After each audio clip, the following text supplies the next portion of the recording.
Alexandre Ribot, Charles Dupuis, et puis Jean-Casimir Perrier.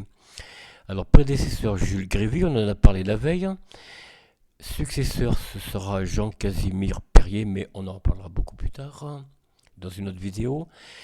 Donc, ministre des Finances, 16 avril 1885, 11 décembre 1886, 1 an, 7 mois et 25 jours. Président Jules Grévy, qu'est-ce que c'est que ça? Gouvernement Brisson, Fraissinet, 3, pourquoi 3? Prédécesseur Jean-Jules Clamat-Gérand, successeur Albert Dauphin. Bon, ministre des Finances, ministre des Travaux publics, 16 avril 1985, 10 jours. Bon, président du Conseil Jules Grévy, non, c'était président de la République. Gouvernement Brisson, prédécesseur David Rénal, successeur, je ne sais pas pourquoi il me parle de ça d'ailleurs, et successeur Charles de Mol, 23 septembre. Bon, on va pas tout énumérer, sinon on s'en sort plus.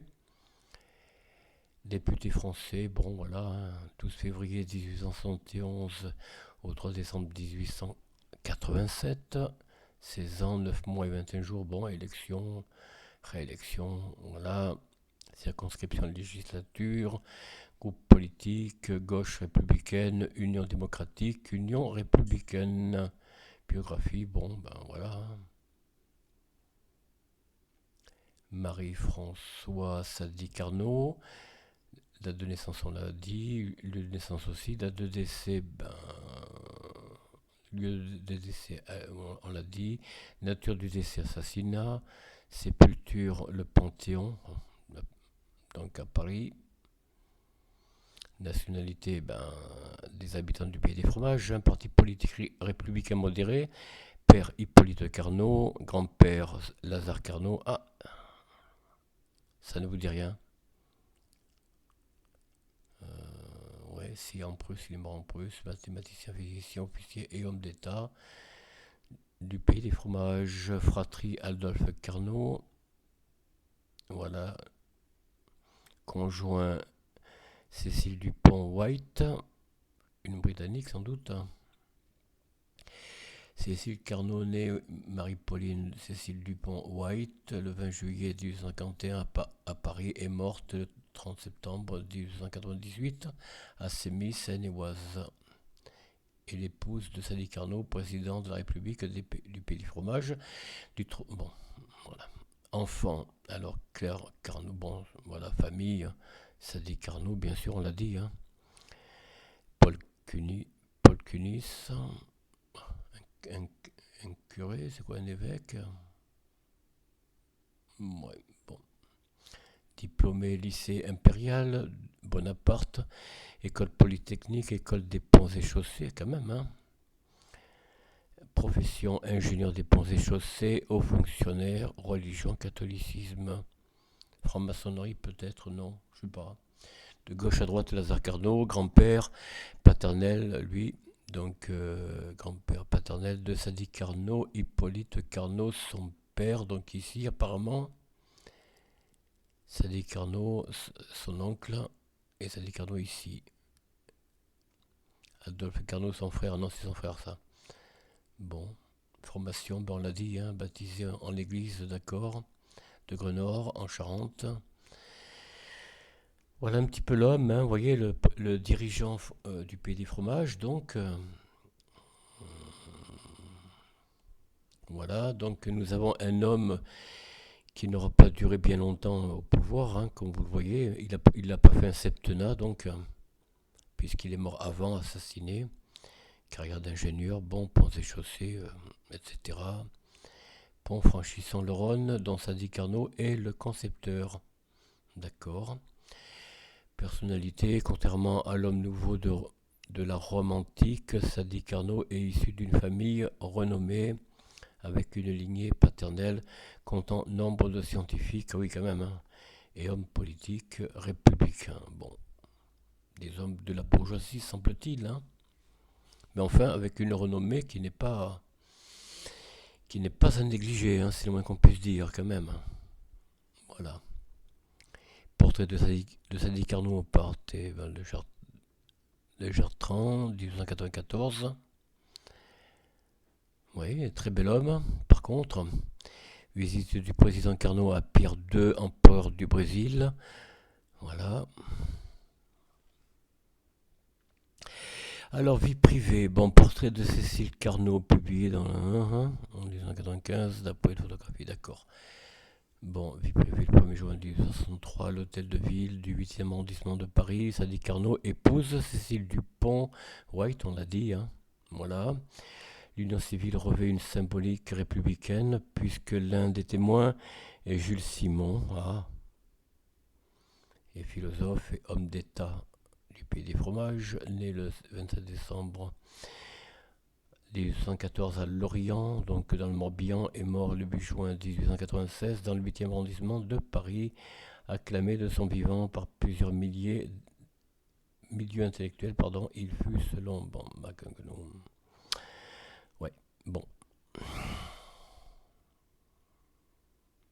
Alors, la Seconde Empire, on l'a dit. Jules Simon. Alors, Jules Simon, Cécile Carnot maîtrise l'anglais, se passionne pour la philosophie des Lumières. Voilà. Et conseille régulièrement son mari sur les sujets politiques. Bon, 4 enfants, Claire, Sadi, Ernest, François. Voilà, donc, voilà les enfants. Ascension politique, début, bon, voilà. Ministère, bon, il a été sous-secrétaire d'État aux travaux publics, puis ministre des Travaux publics. Il devient ministre des Finances en 1885 dans le gouvernement de Charles de Freycinet. Voilà. Ils ne disent pas ce qu'il était, un Premier ministre ou quoi. Bon, voilà. Élection à la présidence le 3 décembre 1887, au lendemain de la démission de Jules Grévy, enlisé dans le scandale des décorations, comme on l'a vu, hein, impliquant son gendre. L'Assemblée nationale, réunion de la Chambre des députés et du Sénat, se rassemble à Versailles pour élire un nouveau président de la République.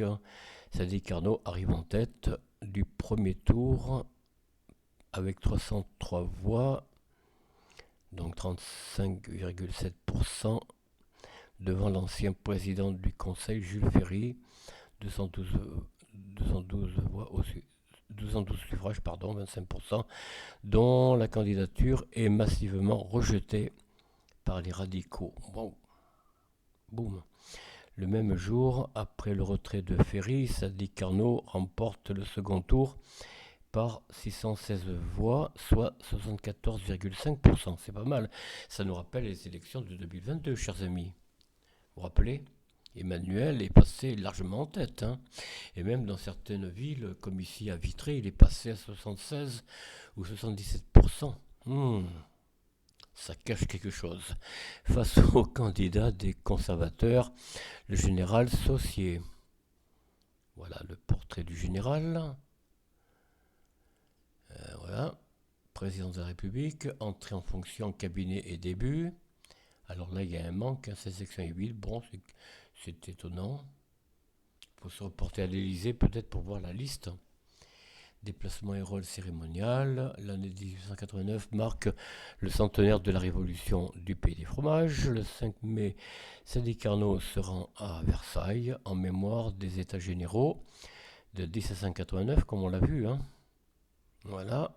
À cette occasion, il manque une première fois d'être assassiné. Ah, déjà. À sa demande, les cendres de son grand-père, Lazare, d'Alphonse Baudouin, Victor Baudouin, dit Alphonse Baudouin, d'accord, est médecin et homme politique du pays des fromages. Il est élu député à l'Assemblée de 1859 et est célèbre pour avoir été tué sur une barricade. Bon. 100 ans après la célèbre séance de l'Assemblée constituante, cette décision suscite l'opposition de la droite conservatrice. Lazare Carnot a voté la mort du roi et été ministre durant les 100 jours sous Napoléon Ier, rappelons-le nous bien, ainsi que de l'extrême gauche et de descendants de révolutionnaires ayant été réprimés par le Grand Carnot. Qui était le Grand Carnot a notamment fait réprimer les courants jacobins et bouvistes, alors que la famille de Lazare Hoche critique ce transfert au Panthéon. Le président Sadi Carnot fait publier anonymement la déclaration suivante dans la presse: au nom de l'histoire, au nom de la mémoire de Hoche, nous revendiquons le droit d'associer dans une même apothéose le vainqueur d'Atlan-Kitchen, le pacificateur de la Vendée et l'organisateur de la victoire. Enfin voilà. Crise politique. Alors là, on passe rapidement. Le président Carnot, entouré des présidents des chambres de ministres parlementaires et militaires, détail d'un tableau, d'accord. Bon, alors, carte postale de 1901, édité pour l'Alliance franco-russe, et le pont Alexandre III, le pays des fromages, est représenté par les présidents Sadi Carnot, Félix Faure, Émile Loubet. Alors, Félix Faure, voilà. Un autre président qui viendra par la suite. Émile Loubet, un autre qui sera président. Il me semble. Il me semble. La Russie par les empereurs Alexandre III.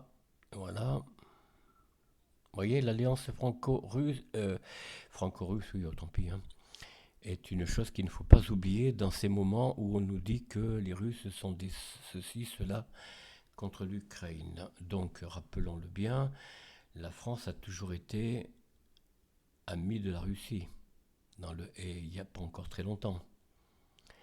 Et Nicolas II, voilà, Nicolas II, Alessandrovitch Romanov, le 6 mai, d'accord, le président assassiné, bon. D'accord, dynastie des Romanov, il est tsar de toutes les Russies du 1er novembre 1894 à son assassinat. Bon, l'impératrice Alexandra Fédérovna, voilà, avec sa famille et les membres de sa suite 17. Ah oui, ça c'est les pauvres.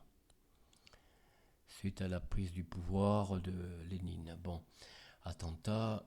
Dans le contexte d'agitation syndicale et anarchiste, le chef de l'État est visé par un attentat manqué et des protestations. Le 5 mai 1889, alors qu'il se rend à Versailles pour fêter le centenaire des États généraux de 1789, un magasinier de la marine, Jean-Nicolas Perrin, tire une fois. Perrin souhaitait protester contre sa mutation au Sénégal. Les 6 cartouches du revolver, 3 dont celle tirée, contenaient de la poudre sans balles, les 3 autres des balles, mais pas de poudre. Le 14 juillet 1890, l'inventeur Martial Jacob, pour protester d'avoir été spolié de certaines de ses inventions, tire en l'air encore des balles à blanc au passage du président avenue de Marigny.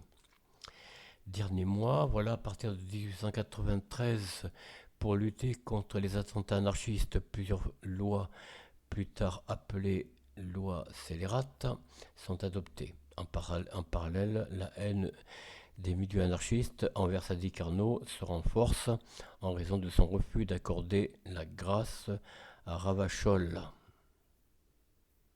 Voilà Ravachol, qui était-il? François Claudius Kenigstein dit Ravachol, le rocambole de l'anarchisme, né le 14 octobre 1859 à Saint-Chamond, Loire, est mort guillotiné le 11 juillet 1892 à Montbrison, dans la Loire, est un ouvrier militant anarchiste et criminel France, le pays du fromage, coupable de plusieurs délits. Bon, bref, on va pas lire sa liste, pardon. Auguste Vaillant, qui était-il? Auguste Vaillant, oulala, est un anarchiste et criminel du Pays des Fromages, né le 27 décembre 1861 à Mézières, Ardennes, et guillotiné le 5 février 1894 à Paris. Février 1994, auteur d'un attentat à la Chambre des députés, et Émile Henry,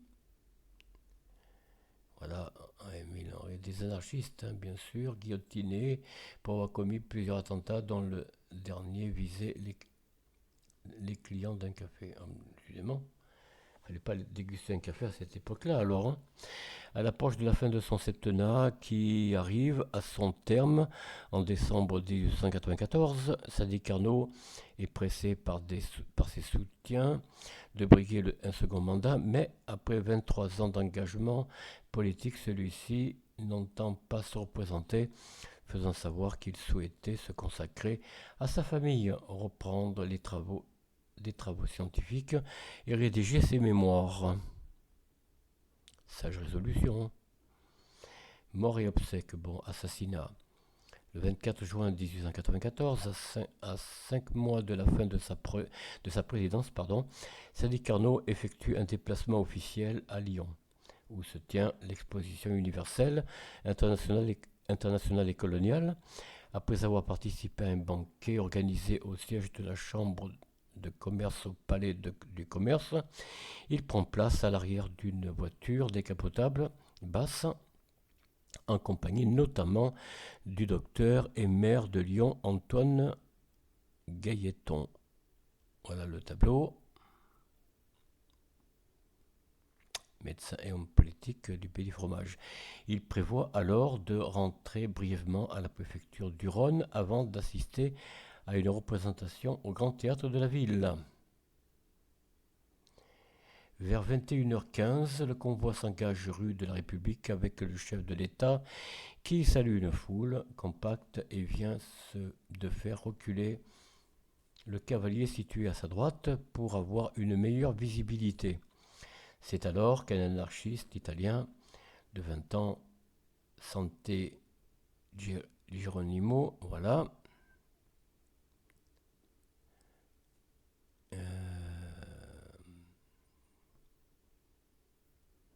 s'approche du landau présidentiel en faisant mine de vouloir remettre un document, monte sur le marchepied et poignarde le président de la République, gravement touché au foie et à la veine porte. C'est quoi ça, la veine porte?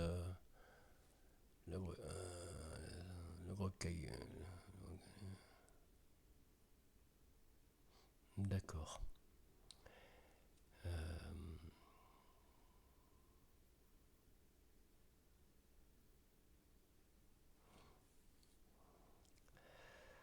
Alors, gravement touché au foie, à la veine porte, donc Sadi Carnot, âgé de 56 ans, est transporté inconscient à l'hôtel de préfecture. Les soins prodigués et l'intervention chirurgicale conduite par les professeurs Lacassagne, c'est ça, hein, Lacassagne, et Poncé, ne stoppe pas l'hémorragie. Le président se vide de son sang pendant plusieurs heures, avec un moment d'interruption pendant lequel il reprend connaissance. Son acte de décès indique qu'il est mort à 0h40 le 25 juin. Carnot est le probe, Carnot l'intègre, le père de famille exemplaire, le discret, le timide, toujours un peu raide, dans l'habit barré par le grand cordon de la Légion d'honneur, qui le quittait rarement et qui faisait les délices de Caran-Dache, nom de plume d'Emmanuel Poiret, d'accord,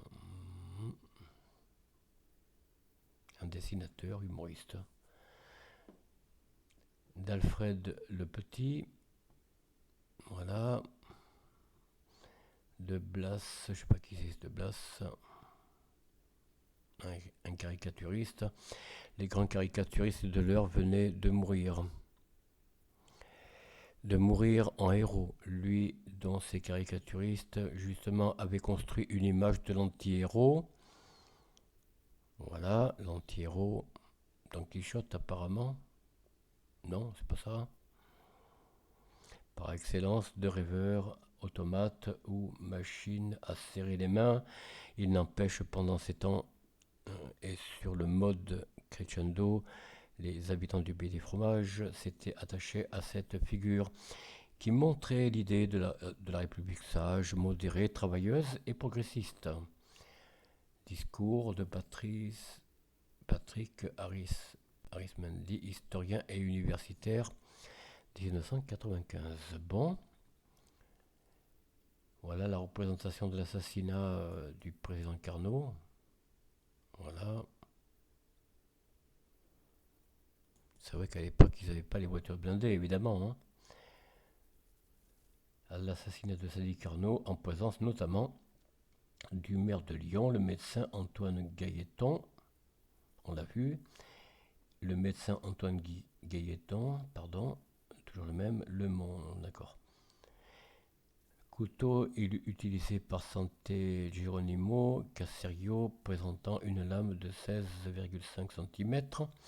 L'arme a touché Sadi Carnot au foie et à la veine, porte donc c'est apparemment vers l'intestin au bas-ventre, hein, provoquant une hémorragie fatale, évidemment. Rue de la République, voilà, hommage apparemment à l'homme. Voilà, ici, le 24 juin 1894, François-Marie Sadi Carnot, président de la République des pays habitants du fromage, fut poignardé mortellement par l'anarchiste Caserio. Une dalle rouge insérée dans la chaussée marque le lieu de l'attentat. Bon, voilà un petit peu le... Alors, conséquence, Santé Geronimo Caserio est arrêté sur le lieu de l'assassinat, condamné à mort à l'issue de son procès. Il est guillotiné le 16 août 1894. Oh, photographié par la police des habitants de fromage. Voilà, regardez un petit peu l'homme. Hein. Ça, c'est la... Oui, je sais pas ce que c'est ça. C'est sûrement pour le tenir prisonnier, quoi. Funérailles et entrée au Panthéon. Bon, je ne vais pas vous présenter le tombeau de Sadi Carnot.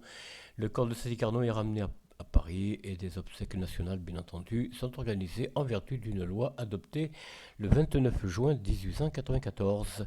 Les funérailles ont lieu le 1er juillet en la cathédrale Notre-Dame de Paris, en présence notamment de Jean-Casimir Perrier, Voilà. C'était un président aussi. Oui, il a été président de la République, oui. Son successeur à l'Élysée. Il est ensuite inhumé au Panthéon à côté de son grand-père, oui, Lazare Sadi Carnot, dont on a dit deux mots tout à l'heure. Voilà. Et le seul président de la République des habitants du Pays du Fromage a reposé dans ce bâtiment. Ah, c'est le seul président. Bon, ben, voilà un petit peu. Alors, avec Paul Doumier, Sadi Carnot reste le seul président de la République des habitants du Pays du Fromage à avoir été assassiné. Alors, Paul Doumier... Avec Paul Doumier... Ah, Paul Doumer, pardon. Paul Doumer aussi a été assassiné. Ah, je ne le savais pas. Jusqu'à sa mort. D'accord, bon, ça, on y viendra quand ce sera le moment. Voilà un petit peu, chers amis, les représentations et hommages. Bon, je vous laisse lire la suite, hein, si vous voulez voir cette page, parce qu'elle est longue. Mais enfin, bon, voilà, il y a une rue qui porte son nom, homme d'État, voilà, etc. Ça sert Paris, je suppose, à Sadi Carnot. Ornement de l'obélisque, plaque boulevard Carnot. Ah non, à Limoges, pardon, c'est pas à Paris. Déposé en 1943, place Carnot, à Nancy. Très belle ville de Nancy d'ailleurs, que je connais un petit peu. Ça, c'est la place des Maginot, je crois. Ouais. Ils le disent pas, mais bon. Bon, décoration, n'est-ce pas? Bon, on va passer les détails, les notes. Bon, voilà. Voilà, chers amis, un petit peu, nous revenons sur la page d'accueil. Merci de m'avoir suivi, merci d'avoir été présent jusqu'au bout. Hein, C'est pas toujours facile de regarder une vidéo en entier, surtout quand elles sont longues. Je sais pas quel temps j'ai passé, mais je crois que voilà. J'ai passé un bon moment avec vous, j'espère qu'il en est de même de votre côté. Alors écoutez, je vous souhaite une bonne journée, un bon début de semaine au travail ou à vos occupations, que ce soit à la maison, en famille, pour les dames notamment, ou sur votre lieu de travail. Je vous souhaite une bonne journée, une bonne semaine, mais bon, on se reverra bien sûr dès demain. Et je vous souhaite d'être heureux en famille, bien sûr, hein, entre amis, sur votre lieu de travail avec vos collègues hein, de travail. Puis on se dit à très bientôt. Au revoir.